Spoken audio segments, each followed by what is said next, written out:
একসাথে নিলে ভালো হতো। তিনজনে একসাথে নিলে ভালো হচ্ছে। ফ্রিতে তিনজন।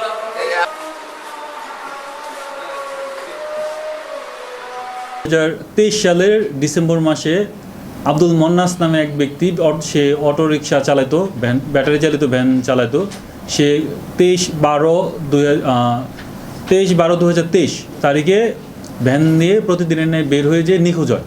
পরবর্তীতে ঘটনার 2 দিন পর 25/12/2023 তারিখে এই বাগমারি বিলে মাটিতে, কাদাযুক্ত মাটিতে পুঁতে রাখা অবস্থায় তার মৃতদেহ পাওয়া যায়।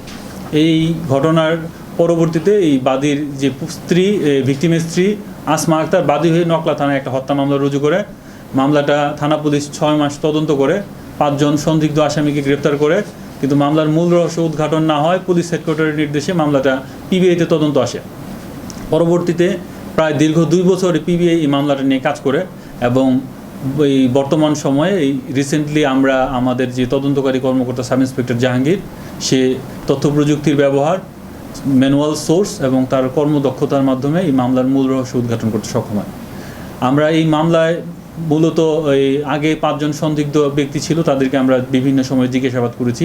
সেখান থেকে কোনো ক্লু না পাওয়ায় গত 13 তারিখ, এই মাসের 13 তারিখ আমরা মুস্তাকিন নামে এক সন্দিগ্ধ ব্যক্তিকে গ্রেপ্তার করি। পরবর্তীতে 17 তারিখ তাকে আমরা আবার পুনরায় রিমান্ডে নিয়ে যাই জিজ্ঞাসাবাদের জন্য। জিজ্ঞাসাবাদে সেই মামলার ঘটনার সাথে জড়িত থাকার কথা স্বীকার করে এবং একই সাথে সে আরও 2 জন ব্যক্তি আসামির নাম প্রকাশ করে। তাদের নাম, একজনের নাম শাহিন, একজন স্বপন। মোট আসামি 3 জন। তাদেরকে আমরা হেফাজতে নেই, জিজ্ঞাসাবাদ করি এবং তারা 3 জনই এই হত্যাকাণ্ডটি সংগঠন করে মর্মে আমাদের কাছে জবানবন্দি প্রদান করে। পরবর্তীতে তাদের জবানবন্দির সত্যতা যাচাইয়ের ক্ষেত্রে তারা যে এই ব্যাটারি চালিত যে অটোরিকশা বা ভ্যান যেটা তারা আত্মসাৎ করেছিল, সেটার যে বিভিন্ন খণ্ডিতাংশ সহ ব্যাটারিগুলো যে বিক্রয় করেছিল যে দোকানে, সেই দোকানের মালিকের সাথে আমরা তাদের নিয়ে অভিযান পরিচালনা করি এবং এই মালিককে চিহ্নিত করি এবং তার মাধ্যমে নিশ্চিত হই যে হ্যাঁ, প্রায় 3 বছর পূর্বে তারা এই দোকানে ব্যাটারি বিক্রি করেছিল। মানে আমাদের যে তাদের যে জবানবন্দি এবং সাক্ষীর যে সাক্ষ্য, দুটো করবোরেট করে প্রতীয়মান হয়েছে যে তারাই এই হত্যাকাণ্ডটি সংগঠন করেছে। এই হত্যাকাণ্ড সংগঠনের যে মূল কারণ তারা জানায় যে ভিকটিম মন্নাস, এই যে 3 জন আসামি মোস্তাকিন, শাহিন এবং স্বপন, তারা আসলে বন্ধু বৎসল ছিল। তারা বিভিন্ন সময় বিভিন্ন জায়গায় আড্ডা দিত, বিভিন্ন ধরনের বিভিন্নভাবে সময় ব্যয় করতো। এর মধ্যে তাদের একটা জায়গায় বেশ মিল ছিল। তারা বিভিন্ন সময় মেয়ে নিয়ে এসে এরা ফুর্তি করতো, আর কি আনন্দ ফুর্তি করতো, যে ইয়াং এই যেটা হয় অনেক ক্ষেত্রে। তো এই ক্ষেত্রে যেহেতু যে মন্নাসের একটা ভ্যান ছিল আর এরা 3 জন ওইরকম আসলে তাদের স্পেসিফিক টুকটাক কাজকর্ম করলেও স্পেসিফিক আয়ের উৎস ছিল না। এরা এক পর্যায়ে পরিকল্পনা করে যেভাবেই হোক যে এই মন্নাসকে হত্যা করে তার ভ্যানটা তারা আত্মসাৎ করবে। এই পরিকল্পনার অংশ হিসেবেই মূলত এই স্বপন হচ্ছে মন্নাসের প্রতিবেশী চাচাতো ভাই, যেহেতু তাদের বাড়ির পাশাপাশি। এই স্বপন রেট দিয়ে মূলত তাকে এই যে ঘটনার সময় পাটাকাটা বাজার, যেটা নকলা, ওই বাড়ি থেকে তার পাটাকাটা বাজারে নিয়ে আসে, বলে যে একটা মেয়ে নিয়ে আসবে। সেখানে মেয়ে নিয়ে তারা ওই তাদের যে মানে অতীত ইতিহাস, সেই অতীত ইতিহাস অনুযায়ী একটা মেয়ে নিয়ে ফুর্তি করবে, এই একটা প্রলোভনে ফেলে তাকে নিয়ে আসে।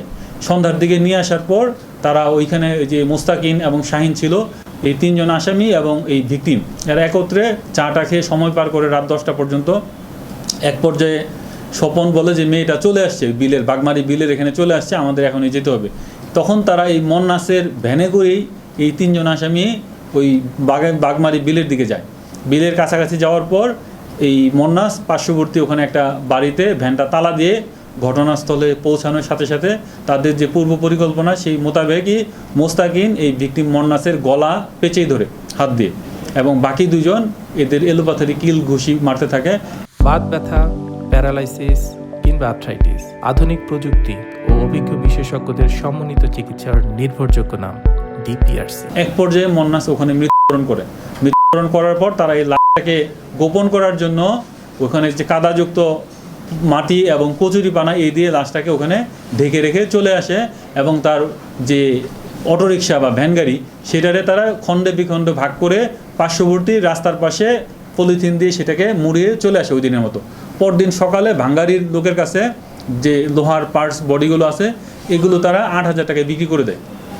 এবং যে ব্যাটারি চারটা আছে, এই ব্যাটারি চারটা এই মন্না, এই শাহিন এবং হচ্ছে মুস্তাকিন, এরা নিয়ে আপনার নকলা বাজারে খন্দকার গোলাম কাউসার লিজনের দোকানে ভাই ভাই Khandakar cycle store and battery house, এখানে 14,000 টাকা বিক্রি করে পরবর্তীতে তারা এই যে টোটাল টাকা 22,000 এটা তিনজনেই ভাগ বাটোয়ারা করে নেয়। এই মামলার প্রায় 3 বছর সময়কালীন সময়ে 5 জন পূর্ববর্তী সংস্থা ধরলেও এরা প্রতিনিয়তই হাজিরা দিয়ে যাচ্ছিল, কিন্তু মামলার মূল রহস্য উদ্ঘাটিত হচ্ছিল না। আমরা শুরু থেকে এটা নিয়ে কাজ করে যাচ্ছিলাম এবং আমাদের একটা টার্গেট ছিল যে যেভাবেই হোক এই মামলাটার মূল রহস্য উদ্ঘাটন করব।